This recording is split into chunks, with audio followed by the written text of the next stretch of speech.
So while the calipers are at the powder coating place, might as well continue. The next thing is we got to remove this brake hose because it's old and disgusting. There's a little retaining clip right under here that you just slide out. That's what it looks like.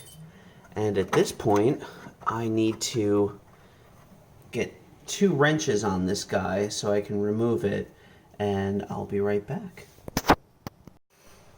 Okay, so what I did, and I'm not sure if this is right or not, I got a 17 millimeter flare wrench on top here, and a 10 millimeter was too small, and a 12 millimeter was too big for this, so I just got an adjustable wrench, and I put it on there, and I was able to break this part free.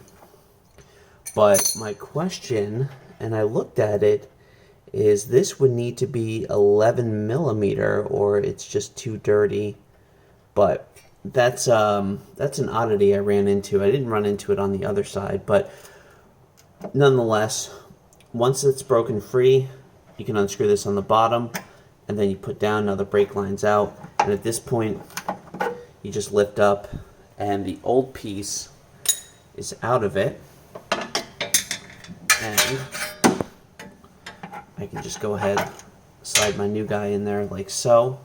I'm actually going to clean that up. Once I have that cleaned up, I'll connect the new piece.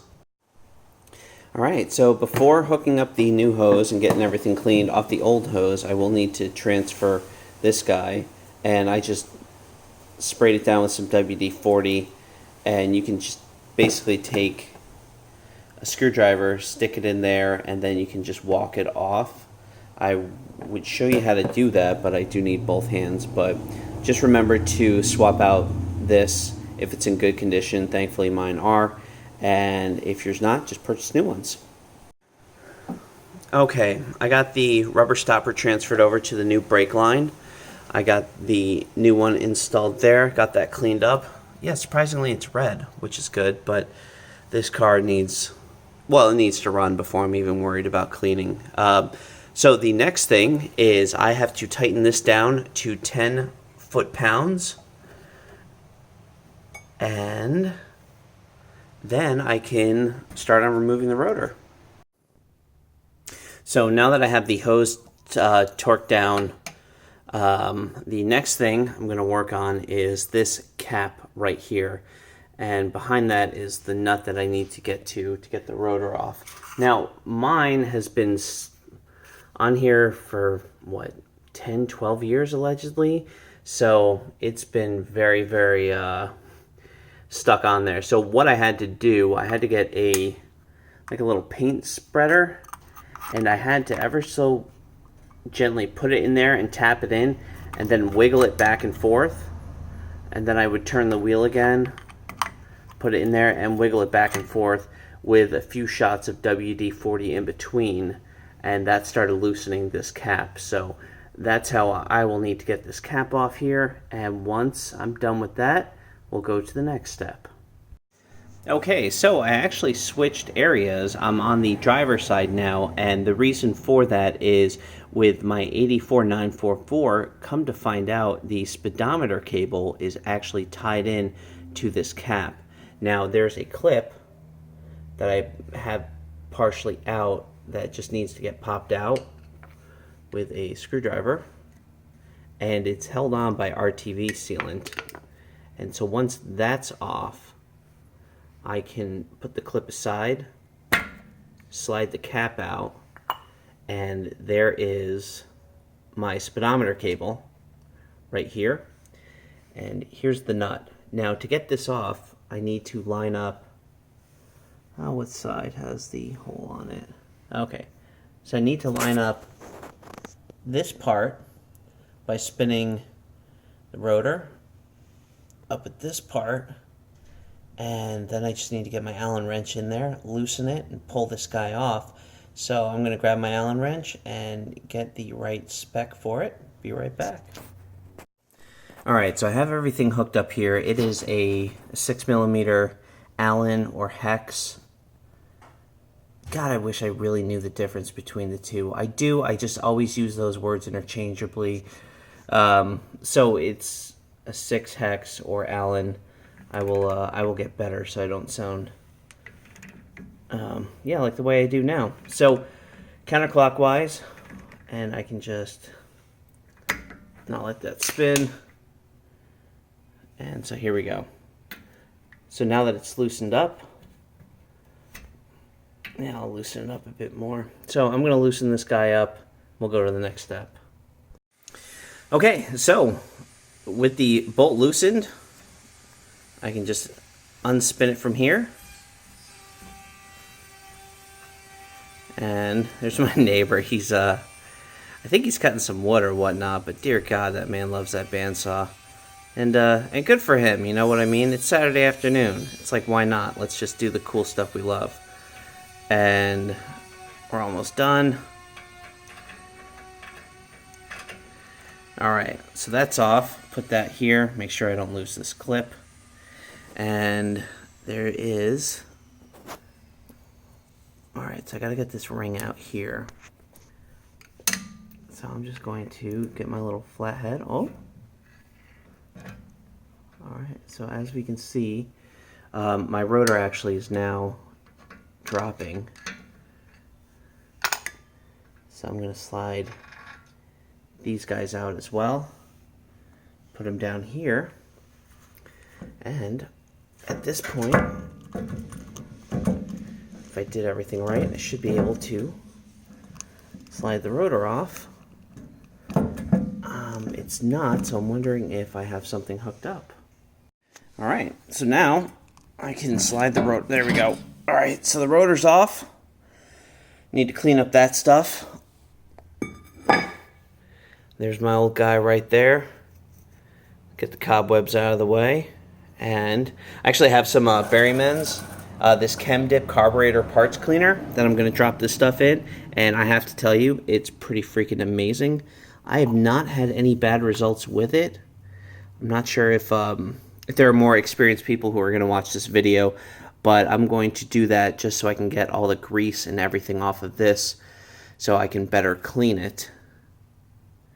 And I'll be back. Okay, so now with the rotor off, we'll get a 13 millimeter and just unscrew these guys in a star pattern. I pre-did that because basically I had to stand on the old rotor to break these free. And I will have, once I get these 5 bolts removed, I can get the rotor off and get the new parts on. So I will see you then. Alright, so I got all the nuts off, the bolts and washers are out, and I basically just banged around the bottom here with my hammer, and at that point I can now remove this and I can throw this fine little rotor out. I'll be doing that to the other side, and afterwards I'll have to sand down these areas and get some proper grease on it. Alright, so I have the edges sanded down, and I just used a little block sander. This guy that I picked up at Home Depot, I think it's 120 grit, maybe 160 or something like that. And I went through all 5 of those, got those sanded down on both sides. So I cleaned up all the grease inside and cleaned up around here the best I can. And I repacked them with some Moly EP. It says that it's good for calipers and rotors. Now I'm going to take some white lithium grease and just spread it right on here so I can drop the rotor on there. Let's see if I can do this with one hand. Yeah. So I just take that and I just get a little bit and just rub it on each contact point. So I'll do that for both rotors. Be right back. Alright, so now that I got the white grease on there, it's just a matter of grabbing my rotor right here, sliding it on, and as we can see, the holes line up, and don't worry, I'll get this part cleaned up here. So now, after I had the, well, these are what the bolts look like after the soak and Berrymans, as well as all the other parts. it did a really good job. And there are the caps. So I was really impressed with that, but it's a matter of get all the bolts, and bolts go on this side. The nuts and washer go on the other side, and they'll need to be torqued down to 17 foot-pounds. So I'm going to get this side done, and I'll see you then. All right, so I have the bearing right there, and it is super lubed up with grease. So all I have to do is get this, how am I gonna do this? All right, get the rotor centered. I gotta invest in a tripod. And we'll get that slid in like so. Next, we'll take this guy. Now it is keyed. You should be able to see that here, and right on the side there is where the key goes on. So you slide that, and as you can see, it won't wiggle now. And then you just squish that in there like so.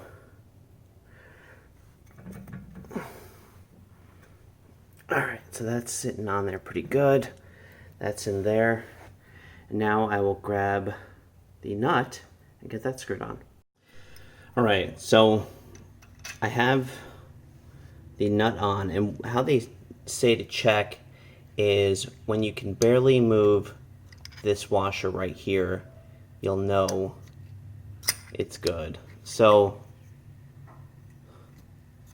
I can still move this guy around some. So I'm going to spin it a few more times. Yeah.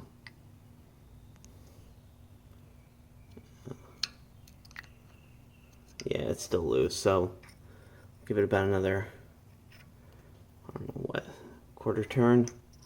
Check again. See if I can, yeah, it's still loose, so give it another spin.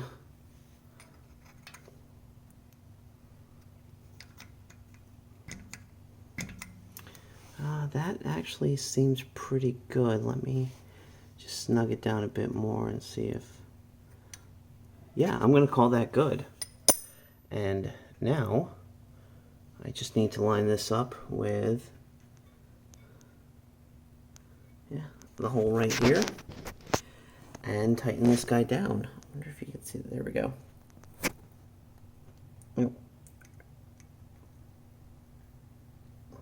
There we go. Now it's lined up, and I just have to tighten this nut down, pack a little bit more grease in there, and pop the cap on. Alright, so I have it tightened down, and I recoated it with grease again. I did not get a torque spec for it. If I can find it, I'll put it in the description, or if anybody knows, if you could put it in the comments, that would be awesome. And now I just basically have to pop this cap on, and I'm going to tap it in, and that's going to pull, whoop, shit. That's going to get the speedometer cable back in. Damn it. So, I'm going to get that cable, get this cap back off, push the speedometer cable through, and clean it up. Alright, so I have the cap banged back on. I did it with little rubber mallet here, and now, oh shit, what did I do with the clip? Oh, here we go. Alright, so now I take my teeny tiny clip, and you should be able to see the grooves on it right there.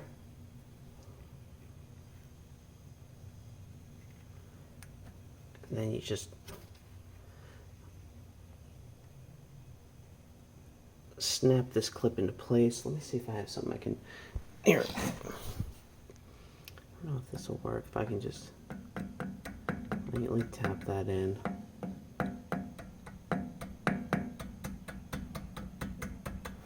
Alright, so I'm going to work on getting this clip back in, but as you can see, it just snaps around there, and once that's finished, I can work on the calipers. All right, so I got the clip on. I don't know why it's important for me to show you guys that, but I did. I got the rotor wiped down, cleared off the excess grease on top here, and she spins great. I'm gonna go put the other side of the rotor on, and then I'll start working on the brakes.